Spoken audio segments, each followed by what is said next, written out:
चलिए बेटा शुरू करो।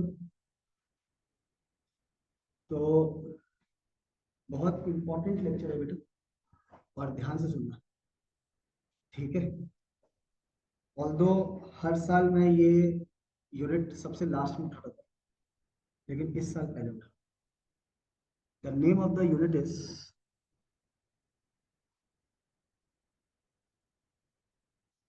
Determination of income and employment, macro economics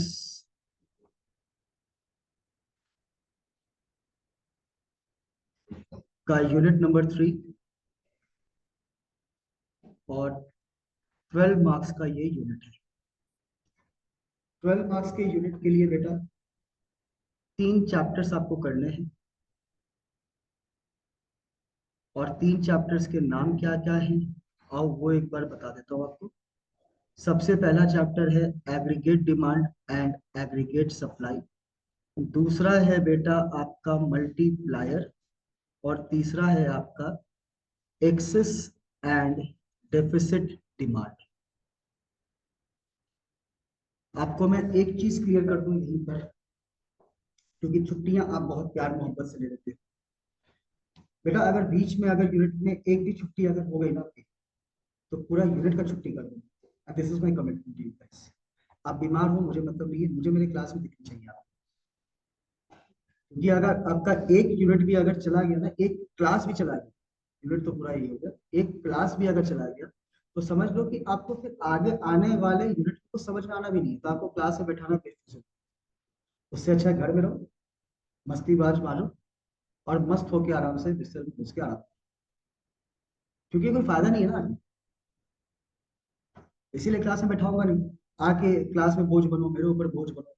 उससे अच्छा है घर पे रहो, क्योंकि जब मैं तबियत खराब में क्लास ले सकता हूँ, तो यही उम्मीद करता हूँ कि आपकी तबियत खराब में आप भी यहाँ आके क्लास ले सकते हैं। सर बारिश हो रही थी, मोम की गुड़िया नहीं हो तुम लोग कि भीग के बह जाओगे मर जाओगे, खूब आसानी से आ सकते।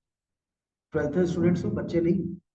जो आप मैच्योर है कि आप समझ सको कि कौन सी चीज सही है कौन सी चीज गलत है, ठीक है सर।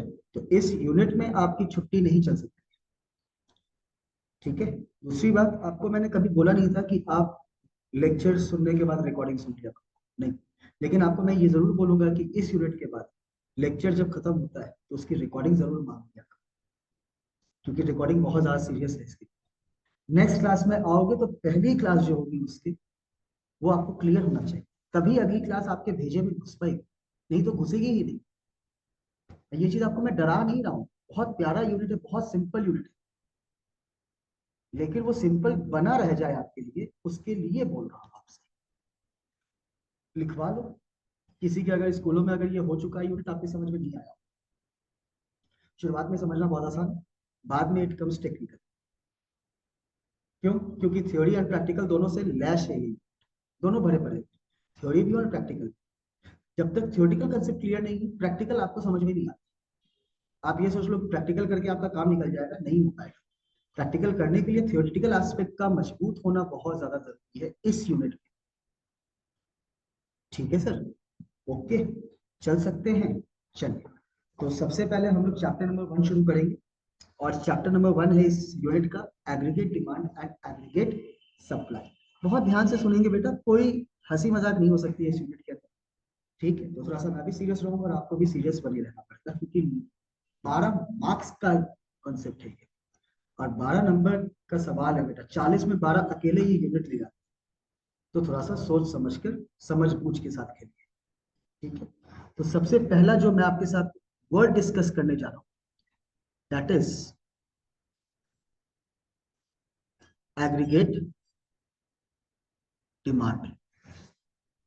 और एग्रीगेट डिमांड को हम लिखते हैं बेटा एडी से। क्या लिखते हैं बेटा? एडी से, ठीक है। जहां पे ए का मतलब है एग्रीगेट एंड डी का मतलब है डिमांड, ठीक है बेटा। एग्रीगेट डिमांड होता क्या है, पहले मैं डेफिनेशन लिखूंगा, और उसके बाद उस डेफिनेशन को मैं क्लियर करने की कोशिश करूंगा कि मैं कहना क्या चाहता हूं, ठीक है। तो एग्रीगेट डिमांड का मतलब क्या है? It refers to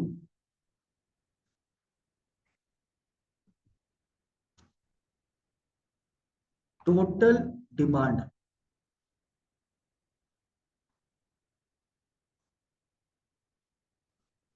that is going to be raised in an economy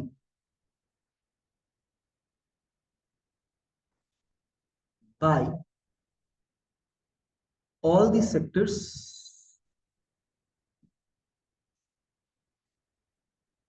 during a financial year. Sir कहने का मतलब क्या हुआ आपका?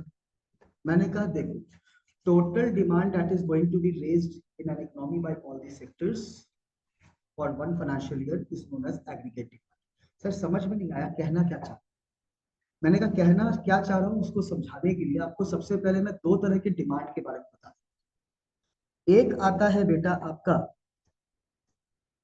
मार्केट डिमांड,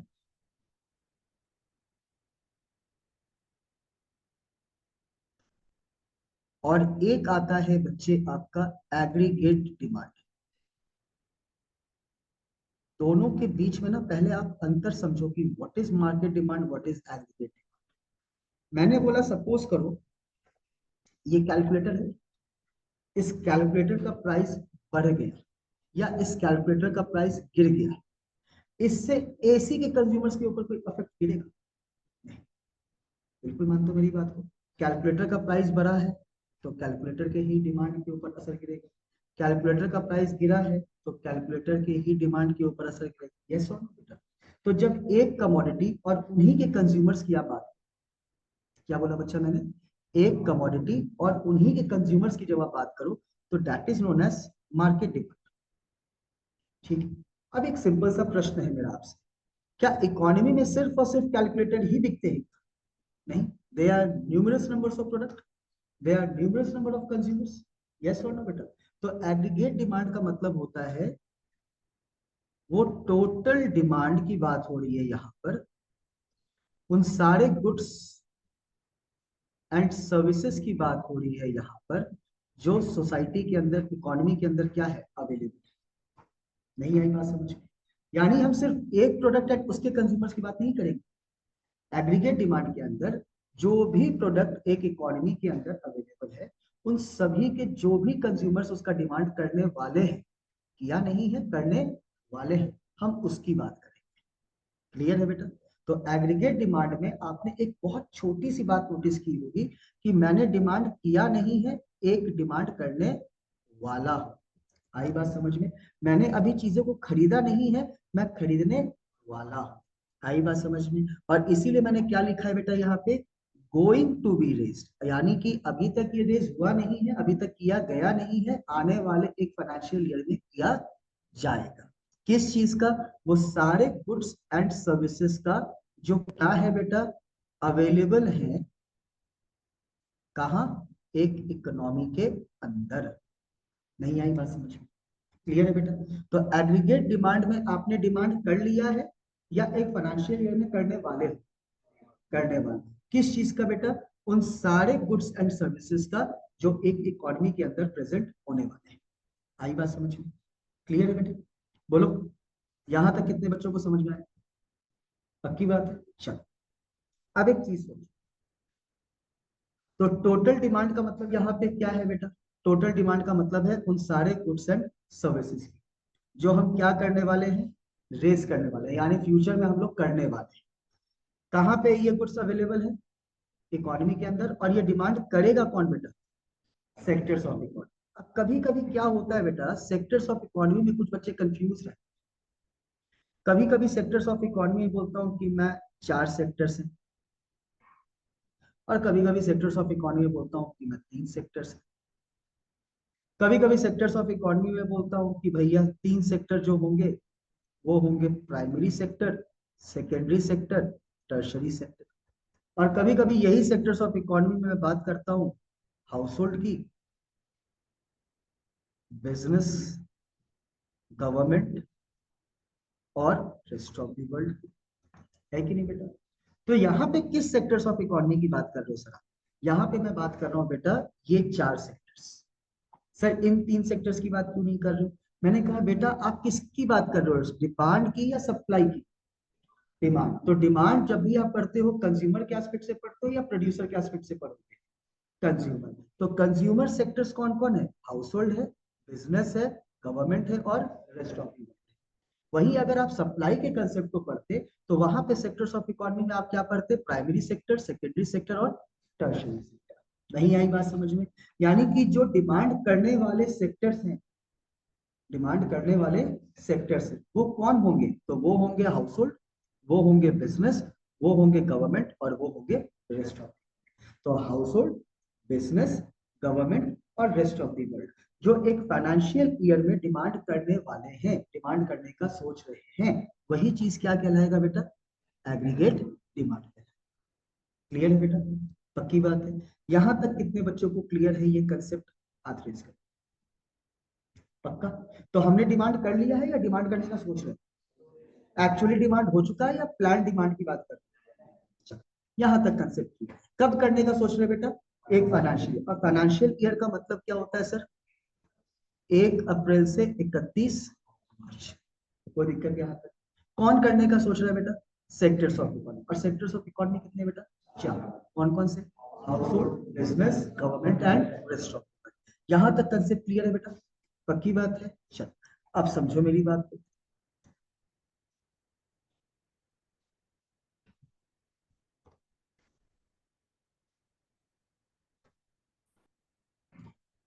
क्या लिखा है बेटा? Sectors of economy. और सेक्टर्स ऑफ इकोनॉमी में कितने थे बेटा? 4। क्योंकि डिमांड के एस्पेक्ट से बात कर रहे हैं तो हम कंज्यूमर्स के एस्पेक्ट से बात करेंगे। सबसे पहला आया बेटा हाउस होल्ड,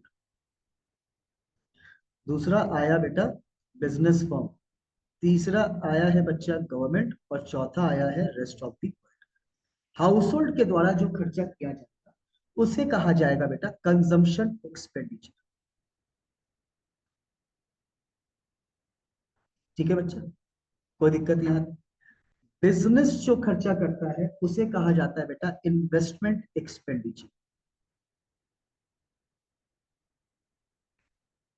गवर्नमेंट के द्वारा जो खर्चा होता है उसे कहा जाता है government expenditures. And rest of the world का मतलब होता है एक्सपोर्ट माइनस। कोई दिक्कत यहाँ पे? रेस्ट ऑफ द वर्ल्ड में मतलब फॉरेन सेक्टर्स की बात आती है। ठीक है?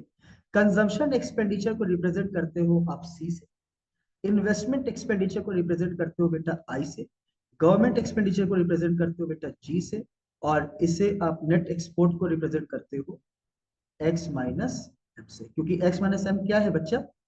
नेट एक्सपोर्ट ही तो है। यस और नो? पक्की बात है? बोलो बाबू। चलो, हाउस होल्ड के द्वारा सोचा जा रहा है कि वो खर्चा करेंगे 10,000। सारे वैल्यूज करोड़ में लिख रहा हूं। इन्वेस्टमेंट एक्सपेंडिचर किया जाएगा 10,000 करोड़, गवर्नमेंट के द्वारा खर्चा किया जाएगा 10,000 करोड़, और नेट एक्सपोर्ट भी किया जाएगा 10,000 करोड़। टोटल खर्चा कितना होने का सोच रहे हो बेटा? 40,000 करोड़ का खर्चा हो रहा है। इनकम हो रही है, खर्चा हो रहा है? खर्चा। खर्चा का मतलब एक्सपेंडिचर होता है ना? खर्चे का मतलब क्या होता है? एक्सपेंडिचर। यानी कि अगर मैं तुमसे बोलूं कि टोटल एक्सपेंडिचर कितना सोच रहे हो? 40,000। अच्छा, टोटल एक्सपेंडिचर कहूं या एग्रीगेट डिमांड कहूं? अब अंदर क्या है? कुछ भी नहीं। क्योंकि एग्रीगेट डिमांड में आपकी ये कैसे? सी plus I plus G plus X minus N ही तो है। यस और नो? हाँ या ना बच्चे? तो याद रखना कि आप एग्रीगेट डिमांड कहो या टोटल एक्सपेंडिचर की बात करो, ये दोनों बातें क्या है बेटा? One and same thing. ठीक है? अच्छा एक बात बताओ, छोटी सी बात पूछ रहा हूँ। ये C plus I plus G plus X minus M, ये फॉर्मूला क्या हमने जिंदगी में पहले भी कहीं देखा था? तो हाँ देखा था। ये देखा था बेटा हमने जब हम लोग एक्सपेंडिचर मेथड से नेशनल इनकम को कंप्यूट कर रहे थे, तब देखा था। Private final consumption expenditure, government final consumption expenditure, gross domestic capital formation यानी कि इन्वेस्टमेंट एक्सपेंडिचर, और नेट एक्सपेंडिचर। याद आया बेटा? तो आप टोटल एक्सपेंडिचर कहो या एग्रीगेट डिमांड कहो, दोनों का मतलब क्या है? वन एंड सेम थिंग है। यहां तक कंसेप्ट क्लियर हुआ? ठीक है? अच्छा अगर एक बात बोलूं आपसे कि हमने एडी जो 40,000 करोड़ निकाला, इसको निकालने के लिए मैंने किया क्या होगा? तो सी plus I plus G plus X minus M ही किया हो। यस और नो बेटा। तो ये हो क्या रहा है, ये हो रहा है बेटा components of AD, components of AD. तो एडी के कंपोनेंट्स अगर कभी आपसे कोई पूछे कि what are the components of AD, तो कंपोनेंट्स ऑफ एडी आपको बोलना है सुमित साहब सी आई जी और एक्स माइनस एम, यानी कि consumption expenditure, investment expenditure, government expenditure and net export. कोई दिक्कत यहां तक? पक्की बात है, ओके रिपोर्ट है, चल सकते हैं थोड़ा सा आगे। पक्का? तो एडी को निकालने का फॉर्मूला आपको समझ में आया बेटा, C plus I plus G plus X minus M. AD के कंपोनेंट्स कितने हैं बेटा? चार, consumption expenditure, investment expenditure, government expenditure और नेट एक्सपेंडिचर। कोई दिक्कत यहाँ तक? यहाँ तक कोई भी चीज आपको कठिनाई या मुश्किल का सामना लग रहा है तो आप पूछ सकते हैं बेटा, चल सकते हैं आगे। पक्का? अब समझो मेरी सी छोटी सी बात, आपको सर्कुलर फ्लो ऑफ इनकम मैंने पढ़ाया था। जब सर्कुलर फ्लो ऑफ इनकम पढ़ाया था तो उसमें भी आपसे मैंने ये चार सेक्टर्स का जिक्र किया कि सेक्टर्स ऑफ इकोनॉमी कितने हैं सर्कुलर फ्लो ऑफ इनकम के अंदर? चार, हाउस होल्ड, बिजनेस, गवर्नमेंट और रेस्ट ऑफ। याद आया? याद आया बेटा? अब एक चीज बताओ, सर्कुलर फ्लो ऑफ इनकम जो हमारा था टॉपिक, उसमें हम लोग चार सेक्टर्स पढ़े थे, तीन सेक्टर्स पढ़े थे या दो सेक्टर्स पढ़े थे? तो इस हिसाब से हम लोग के लिए एडी भी जो हम लोग पढ़ेंगे वो टू सेक्टर इकोनॉमी के एस्पेक्ट से ही पढ़े। नहीं आई बात समझ में? यानी कि हमारे लिए जो एडी होगा वो एडी क्या होगा? सी प्लस आई। कोई दिक्कत यहाँ तक? पक्की बात है, ओके रिपोर्ट है। तो हमारे लिए कितना सेक्टर बेटा? चार सेक्टर या दो सेक्टर? तो और हमारे लिए एडी के कंपोनेंट्स क्या है? सी और आई। कोई दिक्कत यहाँ तक? अब समझो मेरी बात को, यहाँ पे एक एमसीक्यू का प्रश्न आता है, क्वेश्चन आता है, और ये क्वेश्चन बड़ा प्यारा सा क्वेश्चन है, अक्सर पूछ लिया जाता है। ठीक है, अक्सर पूछ लिया जाता है। ठीक है बेटा, तो इसके ऊपर जरा सा चर्चा करेंगे 2 मिनट, एंड देन उसके बाद फिर आगे बढ़ते चलेंगे। धन्यवाद बाबू। ठीक है, अब जरा सा बात सुनिए, क्वेश्चन क्या आता है? क्वेश्चन ये आता है बेटा कि AD is equals to, question क्या आया बच्चा? AD is equals to option number A C plus I, option number B C plus I plus G plus X minus M, option number 3 both A and B, option number D none. क्या लगा क्या ये? कितने लोग बोलते हो बेटा ए? राधिका बोल रही है ए, आदित्य बोल रहा है ए। कितने लोग बोलते हो बी? 3 लोग बोलते हैं बी। कितने लोग बोलते हो सी? ओके बेटा, the answer is B. Answer is B. देखो तो मैंने यहाँ पे क्या लिखा है, एडी इज इक्वल टू, क्या मैंने टू सेक्टर इकोनॉमी का जिक्र किया है क्या? नहीं किया है ना? तो जब तक टू सेक्टर इकोनॉमी की बात नहीं हो रही है, सी और आई सिर्फ और सिर्फ एडी नहीं हो सकता। ठीक है, टू सेक्टर इकोनॉमी का जब जिक्र हो जाए तो ही सी और आई लिखना है। अगर टू सेक्टर इकोनॉमी का जिक्र नहीं है राधिका, तो हमेशा क्या याद रखना है कि एडी का मतलब है C plus I plus G plus X minus. ठीक है, तो इसका आंसर क्या लगेगा बेटा? Option number B. Very good बेटा। ठीक है, चल सकते हैं आगे। Very good Harshita. ठीक है, कोई दिक्कत यहाँ तक? चल सकते हैं आगे केशु? ओके, चले आगे। पक्का? चल। तो याद रखना है कि अगर टू सेक्टर इकोनॉमी के एस्पेक्ट से अगर बात होगी तो AD is equal to C plus I, लेकिन अगर टू सेक्टर इकोनॉमी का जिक्र नहीं है चिराग साहब, तो फिर AD is equal to C plus I plus G plus X minus. ठीक है बेटा, कोई दिक्कत यहाँ तक? चल, हटा सकते हैं इसको, चल सकते हैं आगे। चलिए, जब आगे चलते हैं बच्चा हमें, तो फिर आता है कंप्यूटेशन ऑफ एडी।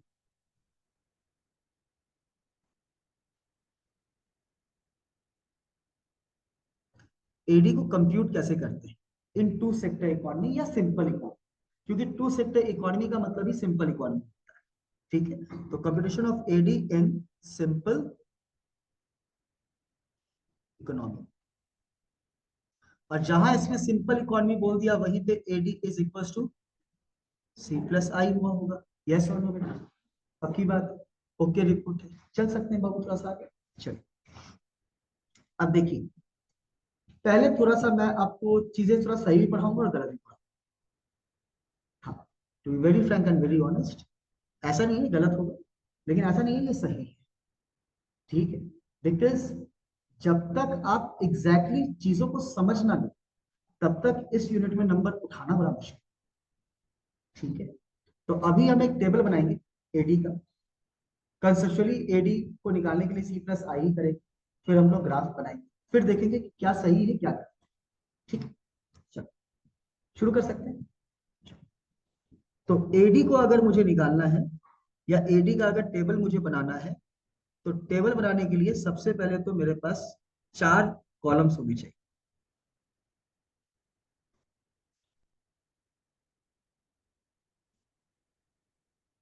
छोटी छोटी बातें हैं जो हम लोग यहाँ पे नोटिस करते चलेंगे। सबसे पहले कॉलम में बनता है इनकम, और इनकम को रिप्रेजेंट करते हैं हम वाई से।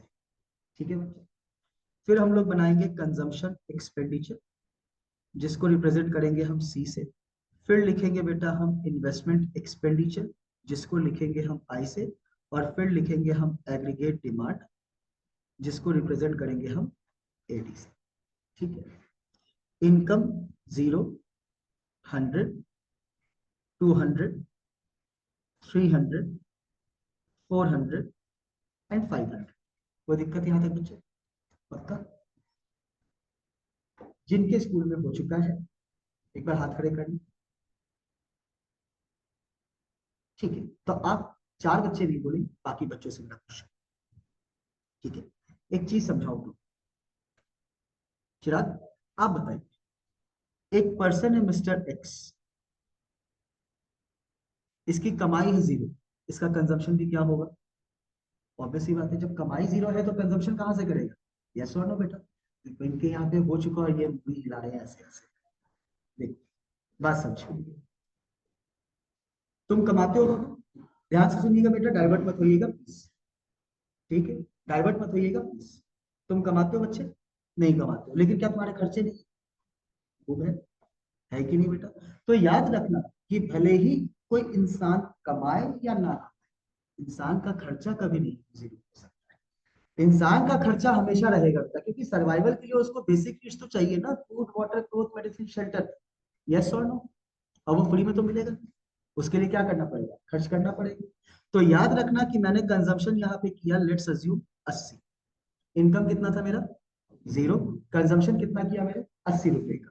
अब एक चीज समझो, ये 80 रुपए का जो मैंने कंजम्पशन किया, किस लेवल ऑफ इनकम पे किया बेटा? 0। तो 0 लेवल पे जो कंजम्पशन आप करते हो, 0 लेवल ऑफ इनकम पे, 0 लेवल ऑफ इनकम पे बेटा, आपका पूरा ध्यान अभी यहाँ पे डाल देना, पूरा का पूरा ध्यान आपका यहाँ होना चाहिए। 0 लेवल ऑफ इनकम पे किया गया कंजम्पशन कहलाता है बेटा ऑटोनॉमस कंजम्पशन।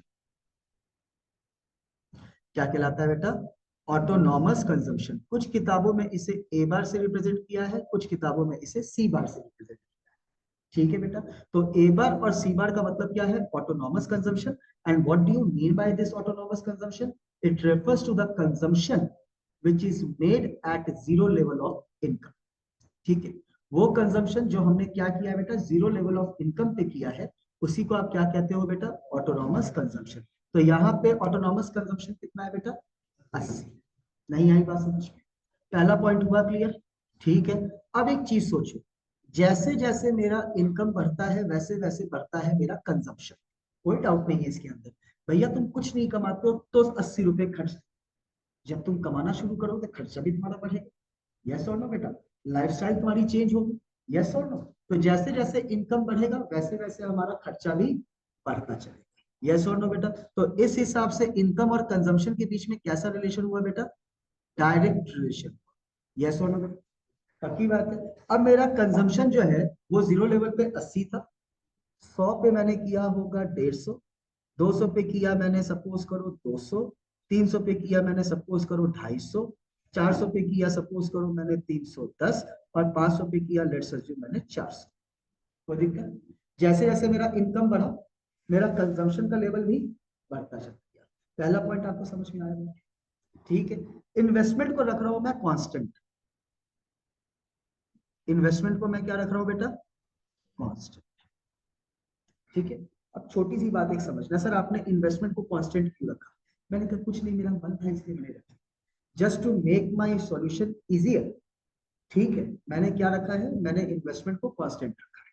ठीक है, ऐसा कोई हार्ड एंड फास्ट रूल नहीं है कि आपको इन्वेस्टमेंट को ये कांस्टेंट ही रखना है। इसको हम थोड़ा सा सॉल्व करने के लिए, हमारे लिए आसान रहे, तो इसलिए हमने क्या रखा है, इन्वेस्टमेंट को कांस्टेंट रखा है। और इनकम पे भी अगर ध्यान दोगे तो इनकम को मैंने कांस्टेंट रेट से बढ़ाया, यानी कि इकोनॉमी में पहले कुछ इनकम नहीं था, फिर इकोनॉमी में 100 हुआ, फिर 200 हुए, फिर 300, 400, 500 एंड 100 के रेट से बढ़ते हैं। तो ऐसा होता नहीं, अगर हम प्रैक्टिकली अगर बात करें तो ऐसा होता नहीं। लेकिन just to make the question easier, हम लोग के लिए ये क्वेश्चन करना आसान हो जाए, हम लोग क्या करते हैं, इन्वेस्टमेंट को कांस्टेंट रेट से, सॉरी इनकम को कांस्टेंट रेट से बढ़ा देते हैं और इन्वेस्टमेंट को क्या रख देते हैं, कांस्टेंट। ठीक है बेटा, कोई दिक्कत यहाँ तक? पक्की बात है? चलो अब जरा सा ध्यान लेके चलना।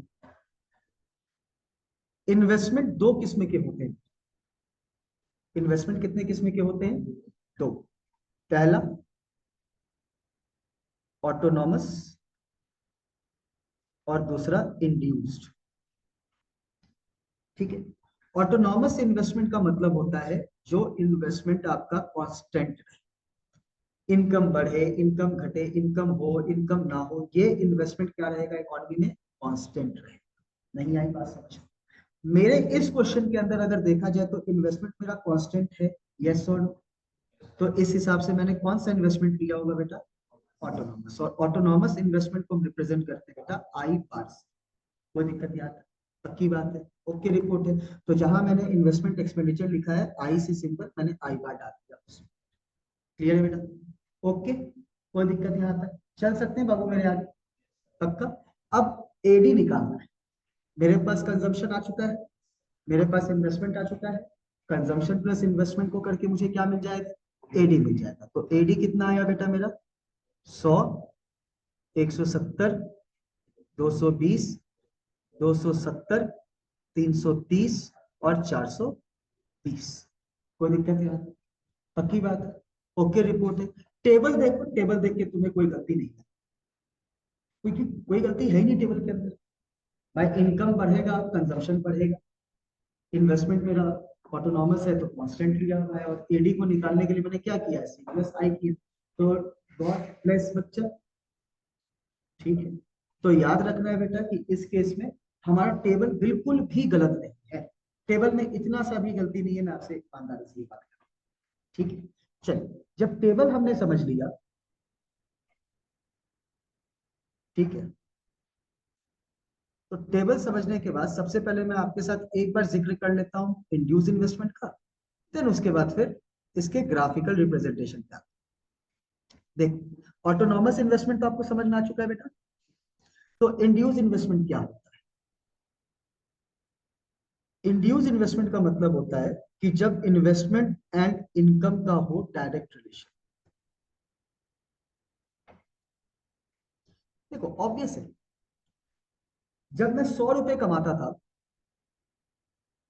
तो मैं 10 रुपए इन्वेस्ट किया करता। ठीक है, अब मेरी कमाई हो गई सपोज करो 1000, तो क्या मैं 10 रुपए का इन्वेस्टमेंट करूंगा? नहीं, कमाई बढ़ गई तो अपना इन्वेस्टमेंट प्लान भी बढ़ाऊंगा। यस और नो बेटा? तो मैंने इन्वेस्टमेंट करना शुरू कर दिया अब 100।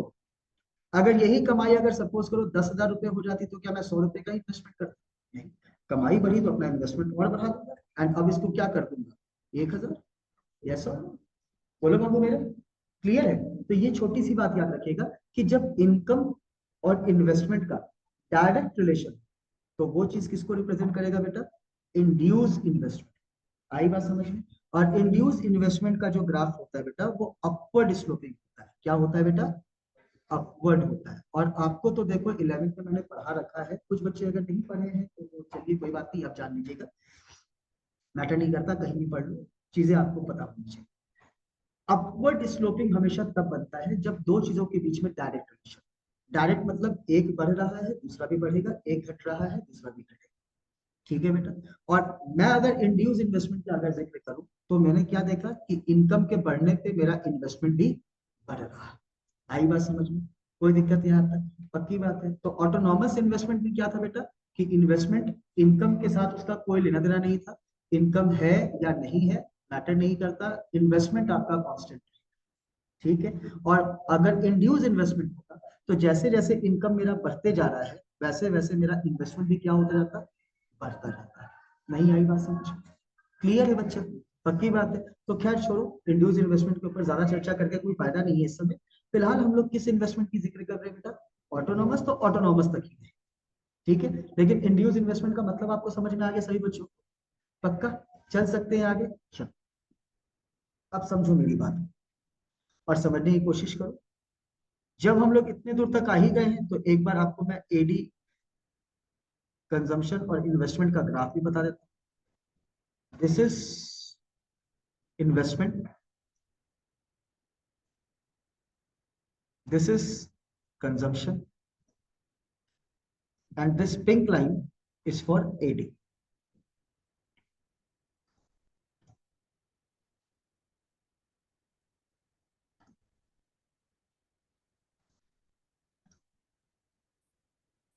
This is y axis, this is x axis, this is origin.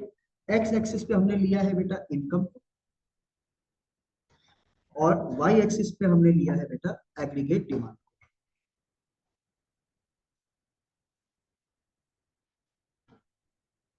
ठीक है बेटा, एक्सिस के नाम जरूर लिखिए,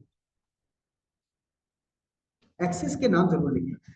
आप एक्सिस का नाम नहीं लिखते, ग्राफ को एक्सप्लेन नहीं करते, तभी तो उस तरह का प्रेजेंटेशन नहीं आता। ठीक है, तो ग्राफ एक चीज हमेशा याद रखिए, अगर किसी टॉपिक में ग्राफ है, भले ही क्वेश्चन में उस चीज का ग्राफ आपसे नहीं मांगा, लेकिन फिर भी ग्राफ बना के आइए, उसके नंबर है बेटा। वो कंसेप्ट आपका हाईलाइट कराता है, वो प्रेजेंटेशन ऑफ पेपर बनाता है। तो अगर किसी कंसेप्ट में अगर ग्राफ है तो उस ग्राफ को जरूर बना कर आए, उसको 2 लाइन में 3 लाइन में एक्सप्लेन करके जरूर। ठीक है, खैर चलो बैक टू द टॉपिक। तो एडी, सी और आई, ये ग्राफिकल रिप्रेजेंटेशन जो है वो है एडी, सी और आई।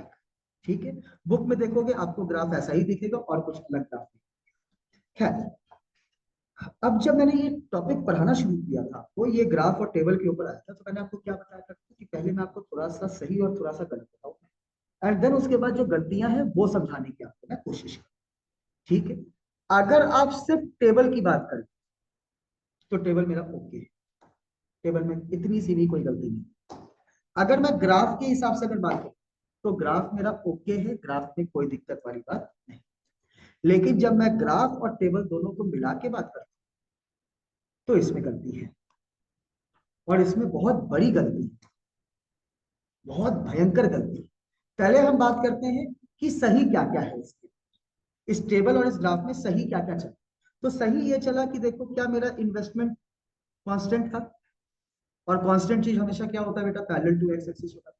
यस और नो, इधर एक्स एक्सिस को होगा या वाई एक्सिस को होगा। तो इनकम मेरा बढ़ रहा है लेकिन इन्वेस्टमेंट कांस्टेंट है, तो ये किसके लेवल पे आ गया, 20 लेवल पे आ गया। यस और नो, पक्की बात है। 100 लेवल पे भी मेरा 20 रहा, जीरो पे भी 20 रहा, और सभी पे 20 ही 20 रहे, कोई दिक्कत। एडी की वैल्यू अगर देखोगे तो सी और आई दोनों से ज्यादा होगी, देखो हर केस में दिख रहा है बेटा, कोई दिक्कत यहाँ तक। एडी मेरा अपवर्ड स्लोपिंग है, अपवर्ड स्लोपिंग का मतलब डायरेक्ट रिलेशन है। सर क्यों डायरेक्ट रिलेशन है? देखो जैसे जैसे मेरा इनकम बढ़ रहा है वैसे वैसे मेरा एडी भी बढ़ रहा है। यस और नो बेटा? अरे बोलो ना। अगर कंजम्पशन लाइन देखो तो कंजम्पशन लाइन भी क्या है, मेरा अपवर्ड स्लोपिंग है, which means again a direct relationship between income and consumption. Yes और?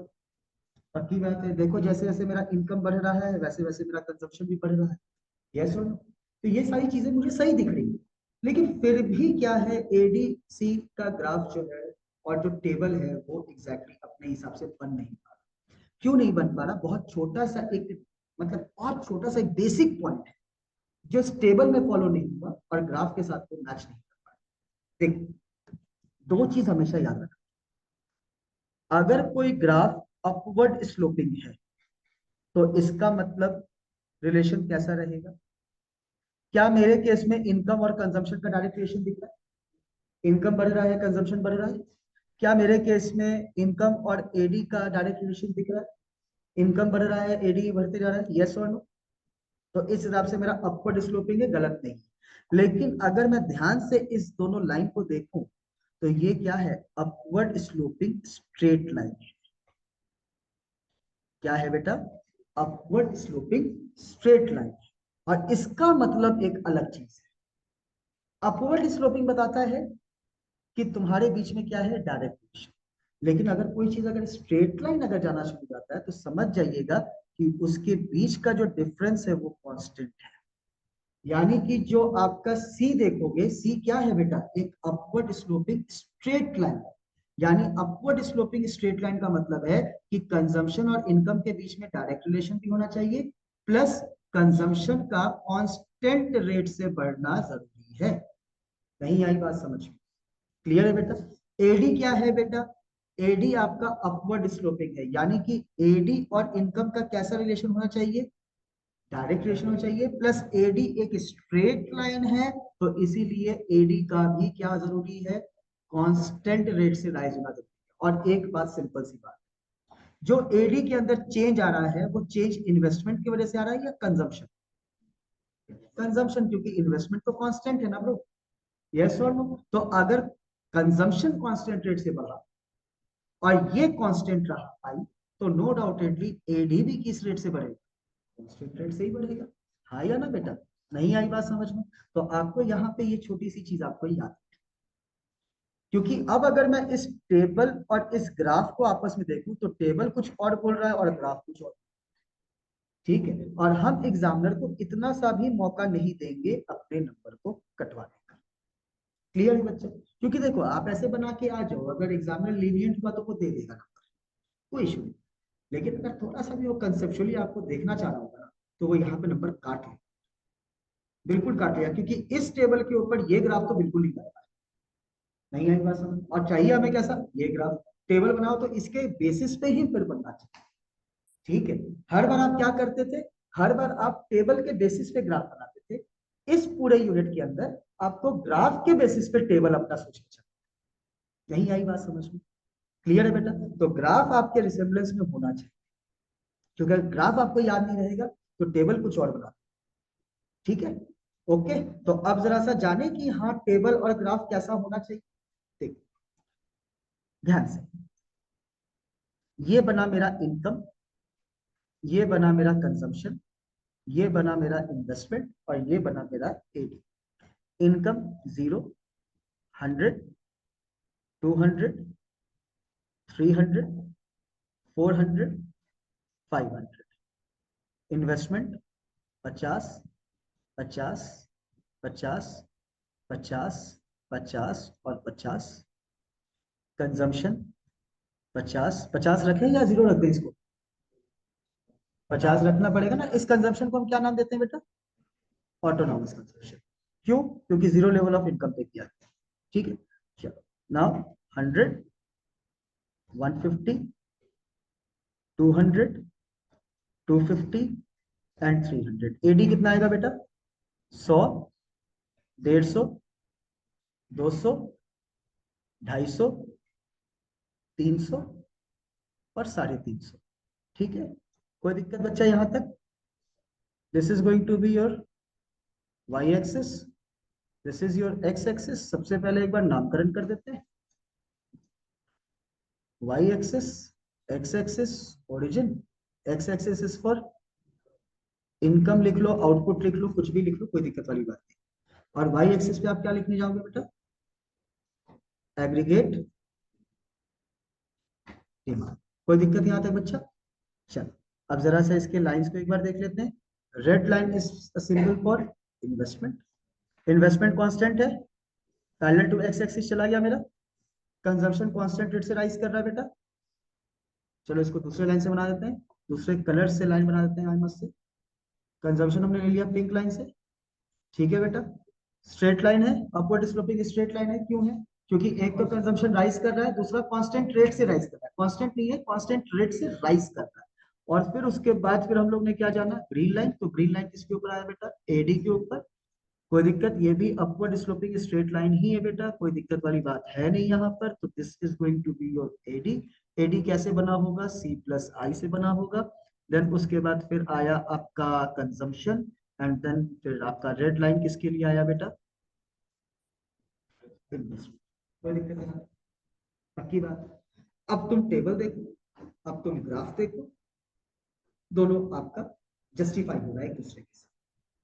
ठीक है, पहले में भी देखो टेबल में एडी हमने वैसे ही, इस बार भी टेबल में एडी वैसे ही निकाला, लेकिन दोनों में अंतर क्या आ गया, ये टेबल इस ग्राफ के ऊपर बेस्ड है और इसके पहले जो टेबल था वो टेबल तो सही था, ग्राफ भी सही था, लेकिन ग्राफ इस टेबल के साथ मैच नहीं कर पा रहा। ठीक है, तो अगर ऐसे बना के आओगे तो ये पक्की बात है कि 4/4 या 3/3 आना ही आना है। क्लियर, पक्का, यहां तक कंसेप्ट में कोई दिक्कत, पक्का। तो अब हम लोगों ने फिर एक छोटा सा कंसेप्ट जानना है। एक आता है आपका, दो नाम है बेसिकली, एक है आपका एग्जेंट और एक है आपका एक्सपोस्ट।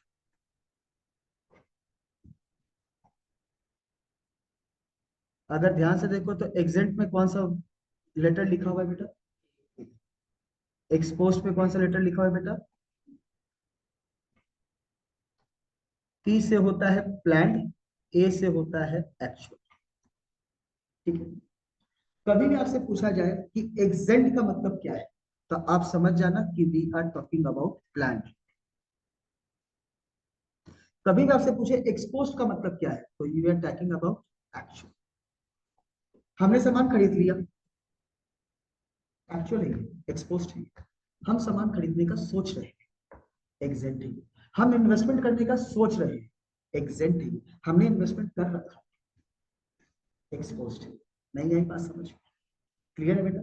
सर हम तो उल्टा लिख के आएंगे, मैंने कहा उल्टा ही तो लिखना है। ध्यान से देखो, एग्जेंट में क्या स्पेलिंग में यूज किया गया है, ए, तो ए में क्या लिखना है, प्लान, और यहाँ पे क्या यूज किया गया है, और पी में क्या लिखना है, एक्शन। नहीं आई बात समझ? जो करते आए हो वही करना है। नहीं आई बात समझ में? क्लियर है बच्चा? बोलिए बाबू। ठीक है, तो that's all for the day. बहुत स्लोली एंड स्लाइटली लेके चलेंगे इस यूनिट, बस ये याद रखना है सर कि इसमें छुट्टी नहीं चाहिए। ठीक है, चलिए, thank you so much for coming बेटा, have a great and a safe evening ahead, take care.